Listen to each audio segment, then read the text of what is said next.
This is the Big Fish Cares Podcast. Big Fish Cares Podcast.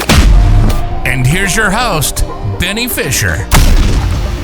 This is going to be a great episode. We're back in the studio with Jim O'Brien, the Pittsburgh sports author, and today we're going to talk about his book, Golden Arms, and he features the 6 quarterbacks from southwestern Pennsylvania that are in the Pro Football Hall of Fame, and everybody loves talking about quarterbacks. And Jim, it's good to see you again. It's good to have you back. It's good to be with you. And all 6 of those quarterbacks, I was in Canton, Ohio, your hometown, to see them inducted into the Pro Football Hall of Fame and, of course, have experiences with them. And they were always favorites of mine. Another one who's not in that list that you knew as a kid, Lenny Dawson from Alliance, Ohio. Yeah, Alliance, Ohio. He played for the Steelers for 2 years. Then he played for the Cleveland Browns for 2 Steelers, and he wasn't successful either place. And he becomes, and I was in Kansas City when he came there. So the 6 quarterbacks: George Blanda, Johnny Unitas, Joe Namath, Jim Kelly, Joe Montana, and Dan Marino. Let's talk about these guys, and let's give them, let's give 5 to 10 minutes on each of these guys, because I know you could probably do a whole podcast on each one of them individually. But tell me about George Blanda. Who is he? Where is he from? George Blanda is from Youngwood, Pennsylvania. Is that out by Latrobe, right? Yes. Yeah. And every time I used to drive, or sometimes when I still go out that way toward the Steelers training camp in St. Vincent, I drive right by George Blanda's boyhood home. And I remember being there a couple months before he got into the Hall of Fame in Canton with his brothers and his sisters and most of all, with his mother.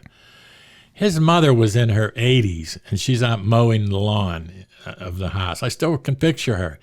And she wanted me to offer me a shot of whiskey, and my friend who was with me turned her down because he said, "I don't drink whiskey." And she said, "Well, what kind of man doesn't drink whiskey?" And here she was. If you shook hands with her, she's doing, and we're not talking about a power mower. We're talking about a handheld mower, and she's doing the grass. Meanwhile, with all the boys around. And the girl said that she only paid attention to the sons. She didn't pay attention to the daughters. And it was interesting seeing the family dynamics. And George was telling a story about a particular game, and I had just read a book called Blanda by Wells Twombly of the Houston Chronicle. And something that George said didn't jive with something I just read the day before. And I corrected him on some aspect of his storytelling. And wow, you talk about Bill Cowher's glare. George Blanda threw a chin in my chin, and he said, "It's my story. Don't tell me how to tell my story." But he played at the University of Kentucky. He played for Bear Bryant. He was drafted originally by the Chicago Bears. And I don't know why they drafted him. 1949. Yeah, the reason I say that is because, get this, and here's a history lesson for you. The Bears had Sid Luckman as their number 1 quarterback. They had Johnny Lujack, who was from Western Pennsylvania, is in the College Football Hall of Fame. He's from Connellsville, but he's not in the Pro Football Hall of Fame. They had him on the team as well. And now they're getting Blanda. So they actually played Blanda at linebacker for a while. He was a football player. He could play any position. And one of his brothers was the quarterback at Army. One of his brothers played on the line for Pitt. So it was a football family. And he invited me to a family party that was held in a restaurant in Canton, Ohio, on the eve of his induction into the Hall of Fame. So that was really up close and personal. And, of course, he became a hero when he played as a place kicker and a backup quarterback for the Oakland Raiders of Al Davis, and had a streak where he was throwing touchdown passes and so forth when he was in his early 40s. That was a big deal in those days. Now, of course, Tom Brady and even our Ben Roethlisberger are pushing the envelope as far as age is concerned. But George was a pioneer. Well, didn't he retired at 48 years old? Yes. Yeah. I mean, I don't even think any quarterbacks made it that far. Well, Vinny Testaverde got close, didn't he? Right. And the thing is, Blanda was still, he had been a star in the American Football League in the early days. And it was a pass-happy league. And people like Lenny Dawson and George Blanda were getting second chances in the American Football League. And I covered the Miami Dolphins in 1969 in their last year in the American Football League. And the next year, the Steelers, the Baltimore Colts, and the Cleveland Browns all jumped from the NFL to the AFL to make the number of teams in each conference equal, and it really was a crowning achievement for the merger of pro football. It was a very critical move. He finished his career with 236 touchdown passes, 27,000 yards. These guys nowadays, man, they can do that in like, I don't know, 6 years. Yeah, probably most of those yards were when he was with the Houston Oilers. You know, he preceded Dan Pastorini with the Oilers, but he was quite the football player and a personal favorite and a tough guy, really a tough guy. Tell me about Johnny Unitas. Well, Johnny Unitas, just the other day, someone in the Midwest sent me a card, a bubblegum card of Johnny Unitas. I showed that to you earlier, and it's really in pristine condition. He was my hero. When I was like 14 and 15 and was a mediocre quarterback for the Hazelwood Steelers Sandlot football team, I wore number 19. I got a flat top haircut. I used to throw the football right as close as you could throw it to your right ear. Forward motion, follow through. Wore black shoes that were called clodhoppers. Clodhoppers. You ever hear that word? Yes, I've heard clodhoppers. Yes, okay, I have. I wore those. They didn't allow you to be very agile. Of course, I wasn't very agile without shoes. But the thing is that Johnny Unitas was one of my early heroes, number 19. And that reminds me, one time when I was working on one of my books, I had called some people and left messages for them to call me. And within 1 week, I had phone messages from Johnny Unitas, Danny Marino, and Mike Ditka. It's not a bad lineup. And I told my wife, do not erase those. Do you still have them? No, but I mean, they had them for a month. You should have recorded them. I told you I didn't have a tape recorder. We could have played it on the podcast today. But when Johnny Unitas called, it was often said of him by his teammates that in the huddle, he sounded like God. So there's Johnny Unitas saying, Jim O'Brien, this is Johnny Unitas in Baltimore. I'm returning your call. Like James Earl Jones or something. Oh, it was great. It was great. So he was definitely a favorite of mine. And to think that he almost didn't get to play in the National Football League. Tell me about that story. Well, he was a pretty good football player at the University of Louisville. In fact, they have a statue of him. And now I think they have a statue of Lamar Jackson on the campus. They have a very nice athletic complex down there in Louisville. It's a great city to visit, by the way, if you're a sports fan. Kentucky Derby, the Muhammad Ali Museum, and the University of Louisville. It's a great place. And the Louisville Slugger Bat Factory. You could do a whole week in Louisville, and I recommend that. But anyhow, Unitas never got to play in an exhibition game for the Steelers. He was their 9th-round draft pick that year. And they had actually drafted another quarterback from Missouri named Vic Eaton, Eaton. And Vic Eaton could punt. So they kept Jim Finks from Tulsa, who was a veteran quarterback, returning starter. They kept Ted Marchibroda, who had played at St. Bonaventure University and was a longtime player and scout and coach in the National Football League. And they kept Vic Eaton because he could punt. They didn't even give a chance, in retrospect, to Johnny Unitas. So Johnny Unitas ends up playing for the Bloomfield Rams, which is in the east end of Pittsburgh. Was that like a semi-pro team? $7 a game. $7 a game. And he worked for a city work crew that did construction projects and fixing the highways and stuff like that in downtown Pittsburgh. One of the other members of the work crew, was Fritzi Zivik, who had been a boxing champion from Lawrenceville, one of the all-time great fighters, along with Billy Conn and Harry Greb, 3 of Pittsburgh's all-time greatest fighters. So that's the background that he comes from. And the Colts had a quarterback from Oregon named Jack Shaw, and he got hurt, and they needed a quarterback. So they brought in Don Klosterman was the guy who was responsible for bringing in Johnny Unitas. And the rest is history. He turns out to be one of, along with Montana and a few others, one of the greatest quarterbacks in National Football League history. So that was an era with the 50s, the early 70s, right? Like that was the era where pro football was kind of changing, right? Like it was. Well, what happened was he played in a game in 1958, I believe, against the New York Giants of Sam Huff and Frank Gifford. And they played in the NFL championship game. There wasn't an American Football League at the time. There was just the National Football League. And that game was on national television. And it was a great game. It was decided by Unitas handing the ball off to Alan the Horse Amici from Wisconsin, who crashed through the center and scored the winning touchdown. And the thing is that game is credited with turning things around for the National Football League, that it became a major league sports entertainment.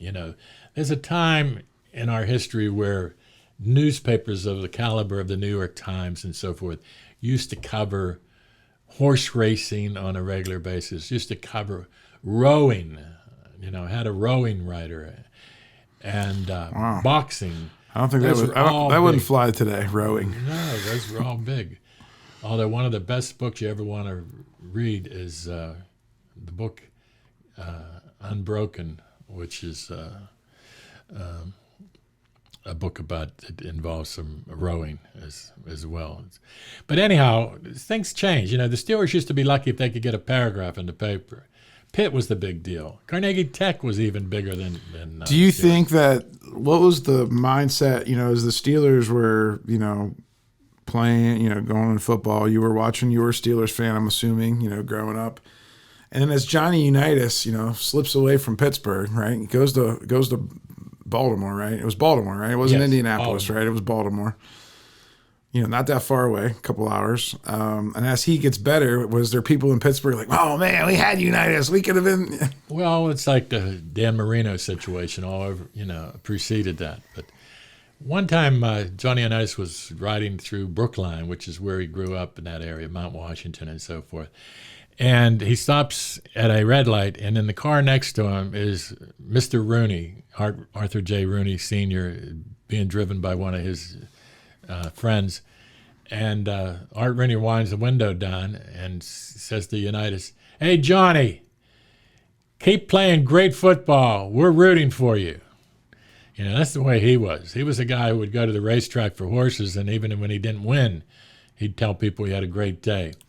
So Unitas, yes, the fans often reminded them that, tell you when I reminded them. I came back, I spent 1965 in Kansas City, Missouri in the Army Hometown News Center. And we were within walking distance of Municipal Stadium, where the Kansas City Athletics of baseball and Charlie O. Finley and Charlie O. the Mule and the Kansas City Chiefs. And they had a really great football team, the Chiefs. And their quarterback was Lenny Dawson. Well, Dawson had been drafted by the Steelers, and he didn't play much. And now he's the quarterback of the Kansas City Chiefs. They had Buck Buchanan, they had Bobby Bell, they had all these guys that became Hall of Famers. And the same thing would come up again. And I remember coming back to Pittsburgh and visiting Mr. Rooney in his office.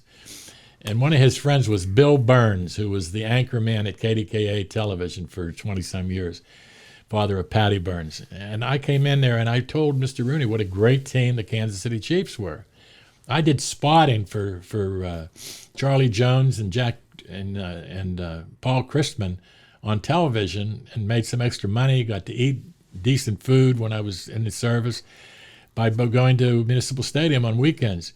And the thing is that Dawson was just great.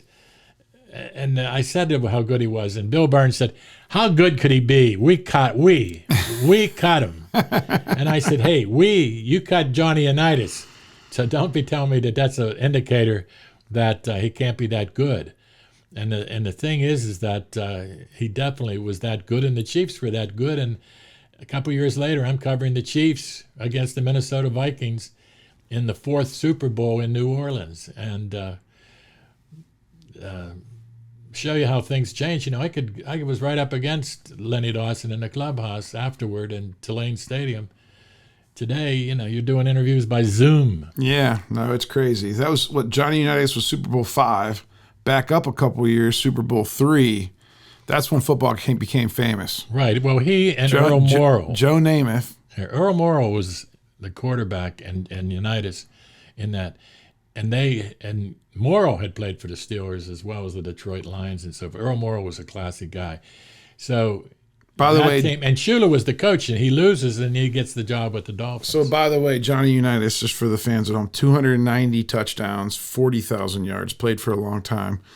Let's talk about Broadway Joe. He's from Beaver Falls. Beaver Falls. That's what, about an hour, but that's like 45 minutes from Pittsburgh? Yes. Yeah, it's pretty much Pittsburgh, All 6 of these quarterbacks that are in the book all lived within and operated as high school athletes within 60 miles of Three Rivers Stadium. Yeah, that's pretty cool. So, and we all, I think everybody's at least heard of Joe Namath, seen Joe Namath.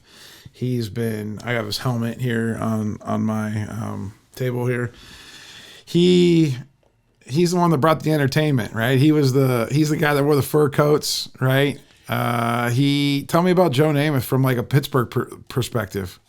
First of all, you can actually see his autograph. Yeah, you can see his autograph. You can read his autograph. Yeah, it's him.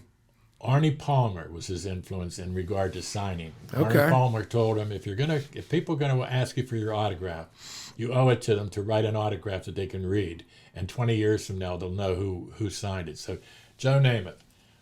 I was the Joe Namath writer for the New York Post. He didn't like the guy who covered the Jets. His name was Paul Zimmerman, and he gained fame and fortune as a NFL expert. But he had one day off a week, and on that day off, they would send me out to Hofstra University to interview Joe Namath. And I was from Western Pennsylvania, and I knew where Beaver Falls was, and we had some mutual friends, most of them ne'er-do-wells, that most people would hold suspect as far as my knowing these people, but Joe thought I was cool because I knew these people. These were people that were ruffians or one thing or another, but they got along great with Joe Namath because he was for real. He played basketball at Beaver Falls. He played baseball. He was good enough to get attention in all sports. And he goes to he goes to Beaver Falls High School, and they really had a good team at the time.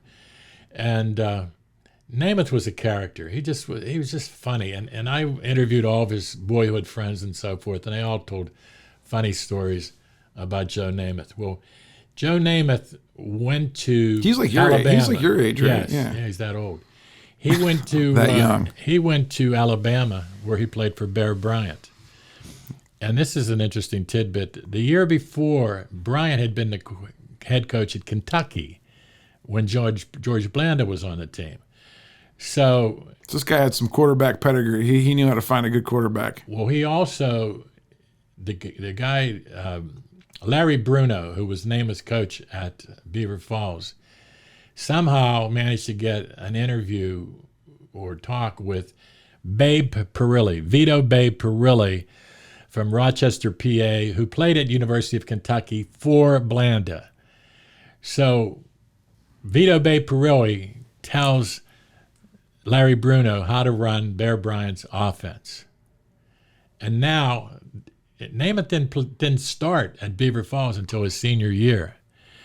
And whenever he starts, Bruno's using Bear Bryant's offense. So the next year, Namath goes to Alabama, where Bear Bryant has relocated, and he's now the coach. So he comes to school knowing Bear Bryant's offense in advance. That had to be a bit of an edge. A little bit of an edge. Yeah. Tell me about Super Bowl III, what you remember of it. Quick story on that, because that's what made Joe nationwide famous, right? Right. That was the year before I moved to New York from Miami. So I was in Miami that year. And, of course, that's where the Super Bowl ended up being played. And I can picture an image of Namath on a Chase lounge at a swimming pool in Miami with reporters all around him. And he loved to talk to reporters. And, he wore fur coats. He was a bachelor in Manhattan. They called him Broadway Joe. He was a big star, and they paid $400,000 to get him for the Jets. They were then owned by Sonny Werblin, who was a showman. So he recognized the showmanship qualities of Namath and how, he had bought a franchise that was then known as the New York Titans, owned by broadcaster Harry Wismer, and he just improved that franchise quite a bit. And the signing of Namath was a big deal. The $400,000 quarterback was the title of a book, and Namath gained attention for the AFL, and it was one of the reasons why there was eventually a merger of the two leagues and a showbiz. But, here he was, this Broadway Joe, and yet when I interviewed him for the book, one of my proteges actually set up the interview, a fellow named Brooks Thomas, who was a PR guy for the Jets that I had trained at Pitt. And Namath had agreed to do a half-hour interview with me. And I called him, and I started off the interview by saying, Joe, let's not do an interview. Let's just talk, which is what we're doing. Yeah. And it suited him well. He didn't feel like he was being pressed for answers and stuff like that. And at the very end of the interview, first of all, the interview went 45 minutes or so because Namath then said, that's it, it's 45 minutes. So we talked, and I said, okay, Joe, when everything's done and so forth, what concerns you? What worries you? He said, I worry about being alone. That's a hell of a revelation. I mean, here's this guy who was on the cover of every magazine. I'm talking about GQ. I'm talking about Time. No, he was like the guy. He was the most famous football player of his time. He was a big-time celebrity. He was on all the network Was he ever shows. married?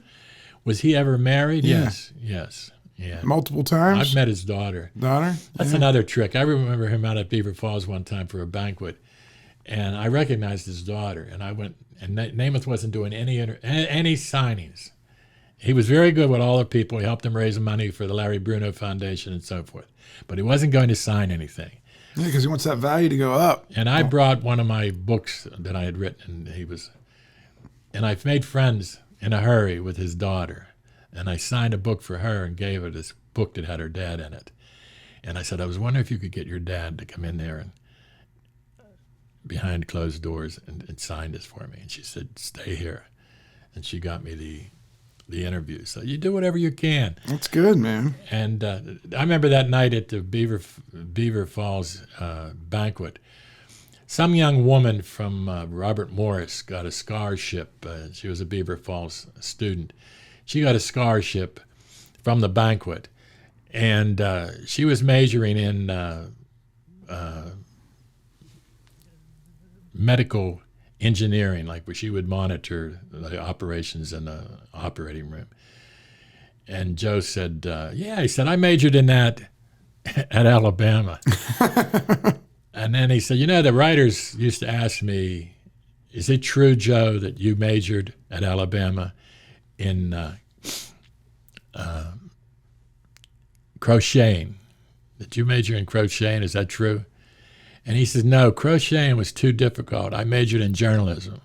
So he's definitely a funny guy. I think only 173 touchdowns, 27,000 yards. A lot of people will say he doesn't have Hall of Fame type credentials. No. So you think really what got him in was that showman that he sold himself, right? And plus he sold the AFL. The Super Bowl got on the map, really, Super Bowl III. So plus that was the first time that an AFL team defeated an established National Football League team. I covered the next Super Bowl, which was in New Orleans between the Minnesota Vikings and the Minnesota Vikings and Kansas City Chiefs, and the Chiefs won that game. So 2 years in a row, former AFC teams won the Super Bowl. Talk to me about Jim Kelly. Jim Kelly's a funny guy. Because that's when I start to remember football, right? Like that's. Well, he's from East Brady. Where's that at? Well, I'm ashamed to say I don't know where East Brady is. Well, East Brady's a small town. It's north of Pittsburgh by 60 miles. That's the reason why the quarterbacks, they said it's within 60 miles of Pittsburgh, all those quarterbacks. Well, Brady was from the farthest point, north. And Frank Fiore, who owns several sports teams in Pittsburgh and owns the Miller beer distributing over on the south side of Pittsburgh, he's from East Brady. And Jim Kelly was an outstanding high school basketball player and football player for the East Brady team. And I had relatives from East Brady. I didn't realize until Population of 1,000. Yeah, I didn't realize until I went up there that my grandfather on my father's side is buried at the St. Eusebius Cemetery. And there's an O'Brien marker up there. There's also a Fiore marker in the cemetery. But that was fun because I met a lot of these guys that grew up with Jim Kelly in high school and went to Buffalo to watch him play and so forth. And Kelly had a When he went to Miami, I mean, so where were you out of Miami by then? Yes. So you were out of Miami, because here's the cool thing about, that's when Miami hit the map. Right? The U, right? You know, like the U, you know, Kelly, Bernie Kosar. Testaverde. Vinny Testaverde. I mean, like they went bam, bam, bam. Right. And I don't think a lot of, you know. Howard Schnellenberger. It was, you know, Bernie Kosar. That's my guy from Cleveland. So, and then when I was watching the Bills, they had one of those, you know, high-powered offenses, right? You had Thurman Thomas. They had Andre Reed, right? And, you know, Marv Levy being the coach. And I always remember, but I remembered them losing every single Super Bowl. And it was like, wow. Like, they went 4 Super Bowls in a row, lost every single one of them. Buffalo Bills. Like, that's got to be tough. But what people don't realize is that you have to be really good to be in the Super Bowl. You know? Yeah, I know, but it's kind of like almost like it's kind of like, you know, it's still an achievement. He doesn't get the Elway and Montana and Marino. Even though Marino didn't win a Super Bowl, it's like Marino sometimes. Maybe that's because I'm around Pittsburgh too I much. saw him against the Redskins in the Super Bowl, Marino. That was played in Pasadena, the Rose Bowl. And he played in it right away and then never played in it again. But to me, that doesn't diminish his. No, I think he's a great, I think one of the best humans, especially nowadays. There are more, you know, the things that's been happening. I think his son had a disability. That was, you know, he's brought a lot of awareness to that. I think he didn't. Jim He's put a lot of money into children's hospitals in the South Florida. Yeah, Jim had throat cancer, I think, or something like that he's overcame. And you know, there's a lot of got a lot of good stories. And the other thing too is a Pittsburgh guy then making his, you know, a career in Buffalo. I feel like those two towns are, you know, gritty type of towns that probably served him well. East Brady prepares you to live in Buffalo. But the thing about Buffalo, in truth, though, I went there for hockey games, NBA games, NHL games, the French Connection, you know, Dolph Shays, the whole works. The thing about Buffalo, and Cleveland for that matter, is Cleveland and Buffalo are the same cities as Pittsburgh. Yeah. They're the same cities. The people are the same. And, you know, I had a lot of friends in Pittsburgh that are always knocking New York. And if people in Pittsburgh didn't come to appreciate New Yorkers after 9/11, what they witnessed and everything else, you know, people are people. But particularly Buffalo and Cleveland and Pittsburgh share a similar industrial background. You know, I met in Buffalo, I interviewed a Buffalo Bills running back. You may have heard of him, O.J. Simpson, Arenthal James Simpson. Nicest guy in the world. He played football? I didn't even know he played football. I just thought he got charged with murder. I didn't know he was a football player. Yeah, he did get charged for murder, and I think he was guilty, but he somehow that was a joke. I knew O.J. not as the football player, as the announcer. Okay. That's how I knew O.J. Or running through airports. Well, yeah, with Hurts. Right. Yeah. Wish we could get it. But the thing is, he really was the neatest guy, and he was an attractive fellow, and he was available, and he had a bit of showbiz about him. And well, these guys, if you notice, these guys that want to get into broadcast and journalism are always good to the broadcast and the journalist guys. Like, because I feel like it's like they aspire to that, so I think that they learn from guys like you while they're playing, and then it's an easier transition. Boy, today, every time I turn on TV, there's a new cast of characters behind the desk talking about sports. I mean, I just saw John Jefferson yesterday, who played in the NBA, and it's a wonderful marketplace for young women who are interested in broadcasting and so forth. But there are so many outlets today for that. And Well, I always took advantage of the opportunities. I mentioned about being in Kansas City, Missouri.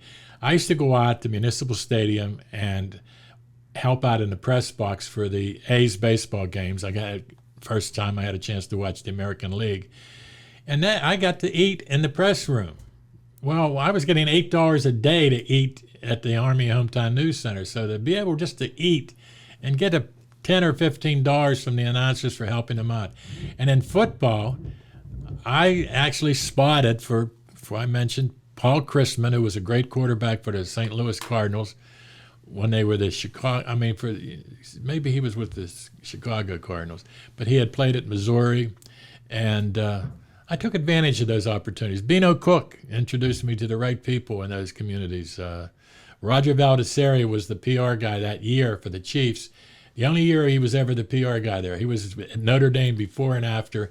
And Jim's going back down memory lane, folks. Here he goes. Valdesari was from Belle Vernon. Watch out! We're gonna get him his own podcast. He's in the Hall of Fame. It's gonna be called the Name Droppers.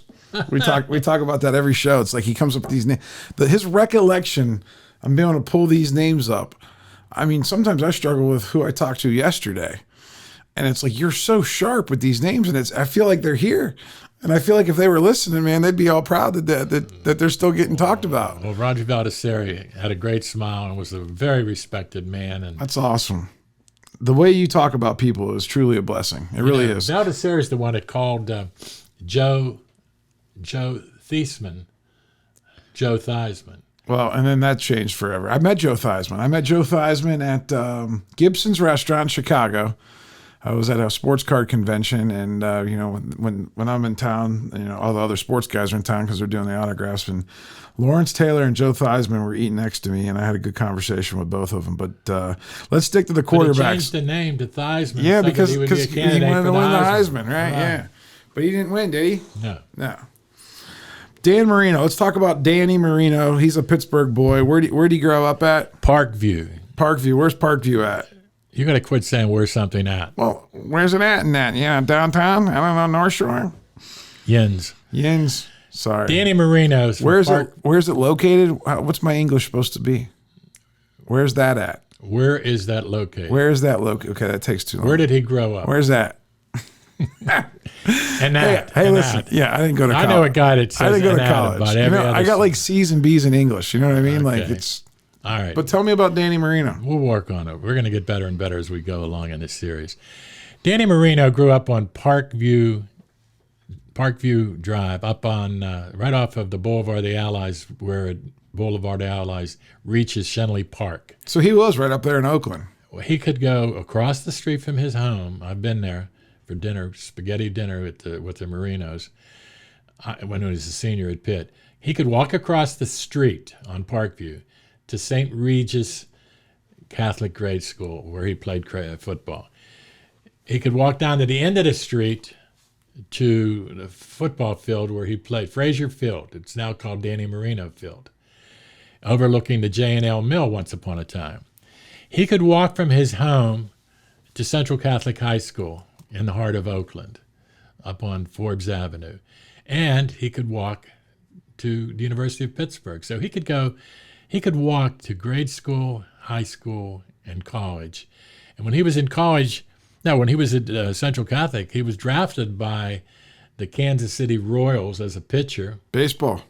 Yeah. All those guys like him and name it, they could play. Elway was drafted, I think, to play baseball. Yeah, they could play whatever they wanted to play, So did he have a choice? I mean, he was going to Pitt, right? He was ingrained and indoctrinated with it, right? Like that's where he wanted to go, right? Was there another choice? Do you remember back then? That's a good question. I don't remember discussion of him going anywhere but the University of Pittsburgh. His father drove a delivery truck for the Pittsburgh Press, and his father would work at night dropping off those papers for the newsboys to deliver the next morning.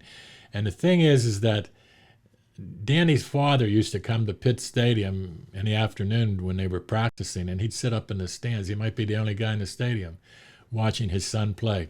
And his father taught him how to throw a football. And Jackie Sherrill, who became his coach at the University of Pittsburgh, Dan's throwing motion was a little unorthodox. His dad taught him how to throw it. And Jackie Sherrill said, "Don't let anybody ever change your throwing motion," and they didn't. And of course, he went on to great glory. When he was at Pitt, he had a great junior season, which was even better than his senior season. But the word got out that he might be fooling around with drugs. And Foge Fazio, who succeeded Sherrill as the football coach at Pitt, and that's when I went to work there as the public relations director. Foge, he did some time with the Browns. Foge said that the only pro football coach who personally called him to check out the drug comment on Marino was Don Shula. And Foge told him, he said he was fooling around with marijuana. Who wasn't in those days? And that he stopped, that he did it for a while and he stopped. And actually, he had his best season at Pitt the year he was tooting the happy grass. The happy grass, or the weed. So how was Pitt? Talk to me about Pitt in the '80s with football. Like, were they I don't know. Sherrill had 3 seasons of 11-1. Oh wow! But they never won the national championship. But they were close. Yeah, 11-1. And Jackie Sherrill, by the way, is a very underappreciated, undervalued, underrecognized coach in the history of the University of Pittsburgh. I mean, Johnny Majors gets a great deal of attention, deservedly so. Jock Sutherland was an important football coach, and people remember Johnny Michaelosa when he coached at Pitt whenever Ditka was on the team, Ditka and Joe Walton and so forth. So Pitt has a good football history. But Danny Marino was good-looking. He's still good-looking. Yeah. Guy. It's a crime. He was a pure passer. I mean, like, when you think of quarterbacks, like, just quarterback. Take the rest of the team away. Just pure skill set. To me, like, that's what you think of in a quarterback. He's like that. He's like Peyton Manning, quarterback. Everyone gives Tom Brady. Tom Brady's got all the Super Bowls. Joe Montana's got all the Super Bowls. But passer-wise, I always thought that Marino was just like a guns. I mean, he's just a gunslinger. Like, and he's just, I don't know. Yeah, and he's got the look. He just looks good. Yeah, he's like the All-American quarterback, man. He's still looking. And when he was a rookie, that was one of his best seasons, wasn't it? Yes, they went to the Super Bowl. That's very interesting too, because you would think like, wow, like it's one of your best seasons. He had a great career, but that to be one of his best seasons was pretty impressive. They had a quarterback there when he went to the Dolphins named David Woodward, who later played for the Steelers for a season. And Beano Cook asked Don Shula. Beano worked for the Dolphins in publicity for a time. He asked him, "When did you know that Marino was special?"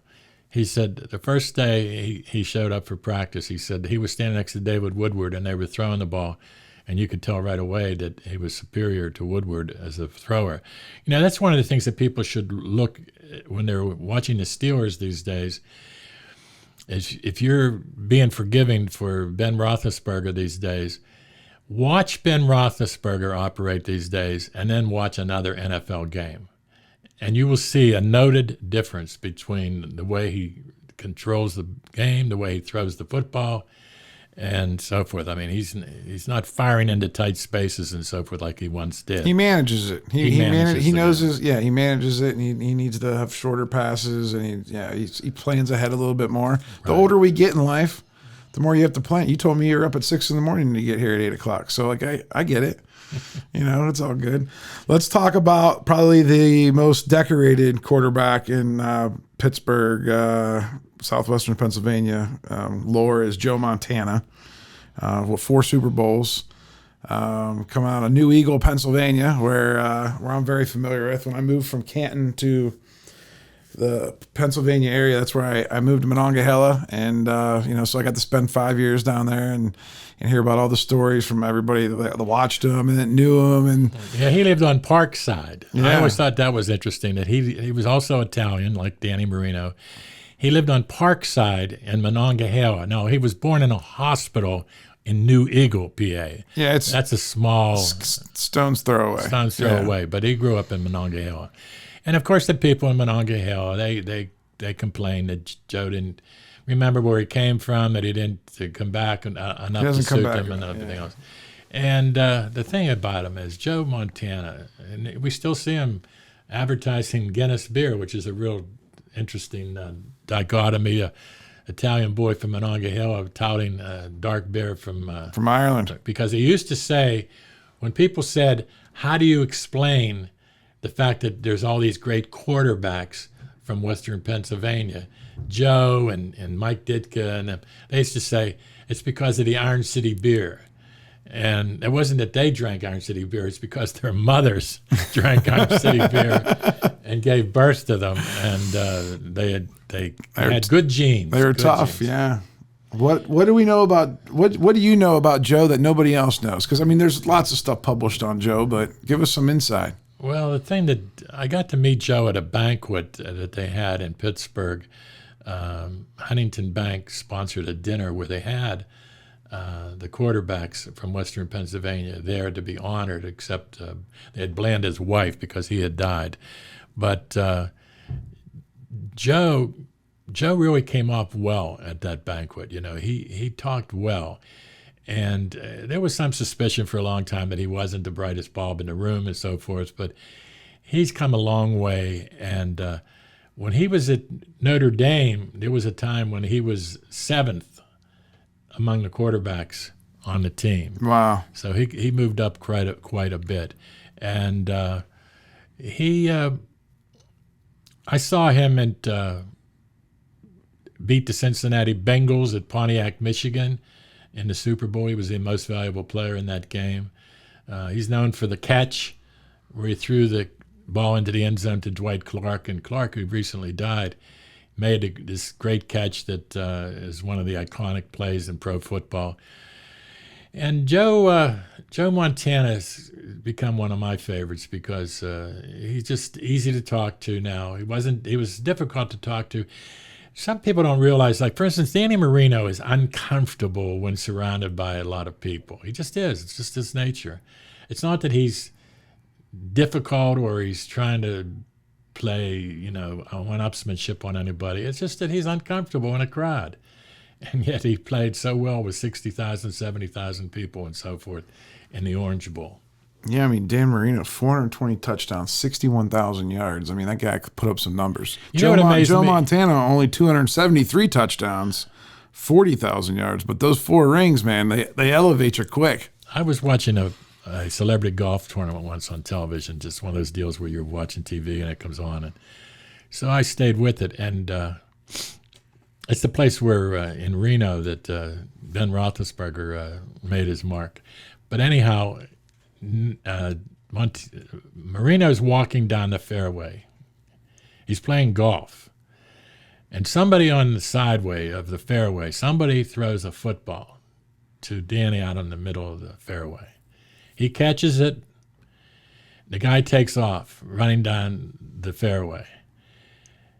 It's 3 months since the football season's been over. Marino throws the football 40-some yards and catches the guy in stride. And the guy, to his credit, made the catch. But I remember I called, Kathy, come here, watch this. I said, I can't believe it. I said, he hasn't touched the football for a while. He's in the middle of a fairway. He's at a golf event. Someone throws him a football, and he throws a perfect pass 45 yards. I mean, these guys are just different from the rest of us. That's not fair.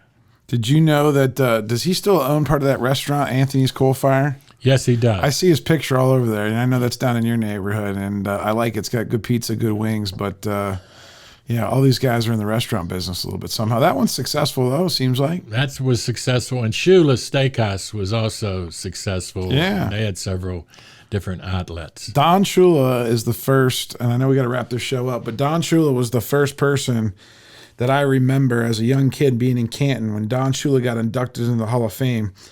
I remember trying to chase him around, trying to get his autograph on my football.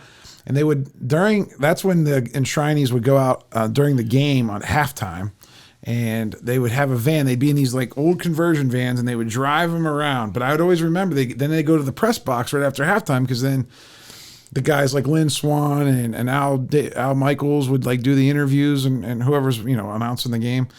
So I always knew like, hey, they're going to be getting out. So I would chase the van. I would run with the van because we'd be going 5 miles an hour, all these people. And I'm like, Mr. Shula, can I get your autograph? He pulled me into the press box, like on the lower level, right where you walked in to go up the steps, just me. I was the only one. There was hundreds of kids trying to get autographs. I remember getting Don Shula's autograph. So you earned it. That was one of my One of our stories. future shows, we'll talk about Don Shula. Thank you for listening to the Big Fish Cares podcast.